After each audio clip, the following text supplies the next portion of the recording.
TTP क्या है? It's a civil war. हम उसको नाम नहीं देते, but it is a civil war. They are not aliens, they are not coming from Afghanistan, they are Pakistanis. भूखे नंगों के मुल्क में फिलोसफी मेजर कर रही हैं बच्चियां, इंग्लिश लिटरेचर मेजर. भूखे नंगों के मुल्क में खाते गए पैसे, खाते गए यूनिवर्सिटियों वाले. बट अब हम कल्चर नाइट कर रहे हैं, अब हैलोवीन नाइट कर रहे हैं, अब डांस नाइट है, अब वैलेंटाइन. लिबरलाइज कर लो. हमारी स्टेट ने सेक्स को, वाइसेस को एज अ वेपन यूज किया आवाम को ठंडा करने के लिए. बिल्कुल किया. वो जो लाल लाल लहराएगा फिर होश ठिकाने आएगा, वो अलग लगे.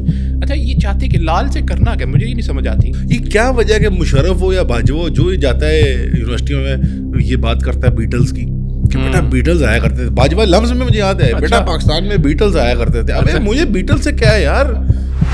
ऐसे शीवनिंग स्कॉलर, ऐसे रोड स्कॉलर जिसने कोई एमफिल पीएचडी अंडरग्रेड के लिए ली स्कॉलरशिप बाहर, उसको ला के रियासत में ऐसे करके सर पर रखा, क्यों रखा? तो आप बात नहीं करेंगे तो क्या होगा? आप सब पश्तून कत्ल कर देंगे, अफगान कत्ल कर देंगे सारे. आप क्या होगा फिर? इरादा तो यही लगता है. कुछ उलमा तो कहते हैं शरई मसला ये जायज़ है.